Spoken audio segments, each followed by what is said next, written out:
What if the revolution never began? No Bitcoin white paper in 2008, no whispers of a mysterious Satoshi Nakamoto, no blockchain, no crypto wallets, no freedom outside the system, just silence. The financial world breaks and stays broken. In our world, Bitcoin was born out of collapse. 2008's crisis forged it in fire. But in this timeline, the smoke clears and nothing rises from the ashes. The bankers who triggered the crisis walk free. The public cedes, but has nowhere to run. And the next collapse, it hits harder because this time, it's personal. But without a decentralized safety net, who catches the fall? Central banks grow more powerful, more experimental. They inject trillions with keystrokes. In the US alone, the Fed printed 40% of all dollars ever created in just 2 years between 2020 and 2022. In our timeline, people fled to Bitcoin. In this one, they can't. They watch the value of their money melt in real time. And hyperinflation, it doesn't just happen in Venezuela. It spreads Argentina, Lebanon, Turkey, nations where faith in fiat has already shattered. But in this world, there's no Bitcoin to escape into. No stable coins to preserve purchasing power. No permissionless exit, only broken banks and empty ATMs. And when savings evaporate, so does social order. Meanwhile, the tech world looks elsewhere. Vitalik Buterin never launches Ethereum. Instead, he builds simulation software for games that no one plays. Charles Hoskinson becomes a math professor. And Binance, just a line of code that never gets written. The $2.5 trillion crypto market never exists. And with it, the dreams of a new financial internet vanish too. There are no crypto millionaires. No 12-year-olds flipping JPEGs for 6 figures. No smart contracts reshaping finance, insurance, or ownership.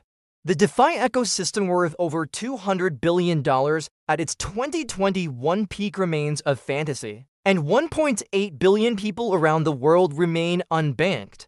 With no hope of access, decentralization dies in the cradle. Without cryptocurrency, NFT art never explodes. In 2021, Beeple's Everyday is sold for $69 million more than some Picassos. But here, digital artists post for likes, not for ownership. They rent their presence on Instagram, TikTok, and Twitter. The platforms own the content, the audience owns nothing. Creativity thrives, but independence fades. Gaming looks different too. No tokenized assets. No play-to-earn economies. Games remain closed ecosystems. A $300 billion industry ... with no real ownership for players. Axie Infinity, once empowering thousands in the Philippines, never happens. The line between hobby and income stays rigid. The dark web without Bitcoin never evolves. Silk Road never gains traction. Cybercrime sticks to cash, Western Union, and risky transfers. Law enforcement finds it easier to trace funds. Fewer ransomware attacks succeed. In 2021 alone, ransomware earned hackers over $600 million in crypto, but here, those attacks fail. Yet just because they can't use crypto doesn't mean they stop hacking. Still, with no digital gold to mine, the planet saves power. Bitcoin alone consumes more energy annually than Argentina, about 140 terawatt-hours. Ethereum, before switching to proof-of-stake, burned as much as Finland. Without crypto mining, emissions drop slightly.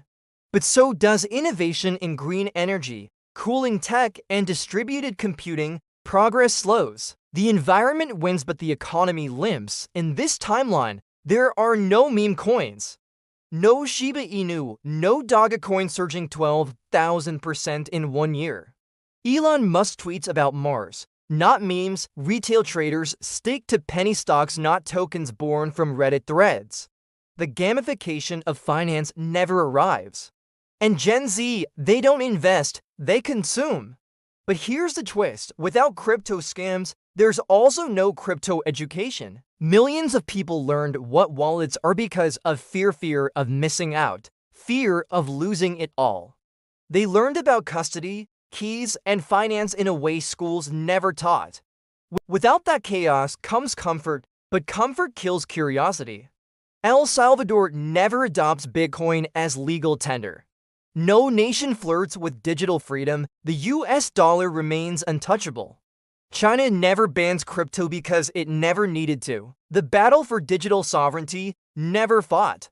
And countries reliant on remittances pay 5 to 10% fees to Western Union. Forever, regulation in this world is simpler. No SEC battles over whether XRP is a security.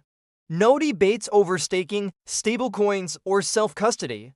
Gary Gensler never becomes a household name, but with no pushback, the regulators grow lazier. And innovation stays leashed. Web3 never becomes a thing.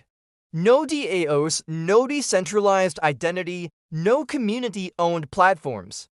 Facebook, Google, and Amazon tighten their grip. The internet remains a rental space. You own nothing, and everything costs more. The promise of user-owned networks, just a ghost. So what fills the void? Maybe more apps, more streaming, more subscriptions, but not more sovereignty. Crypto offered a way to own your money, your data, and your future. Without it, we stay renters forever, leasing our place in the digital world. And as we march deeper into the 2030s, we realize something's missing. Not just the coins, not just the wealth, but the idea that something else was possible. The belief that the system wasn't fixed, that maybe, just maybe, you could build a better one. And now it's too late, so ask yourself, without the chaos of one man, would this timeline even be yours? Or did we kill the future to protect the past? Was crypto a threat, or our one last chance to start over? If you're still listening, subscribe and comment your answer below. Because in a world that never questioned money, maybe you are the only rebellion left.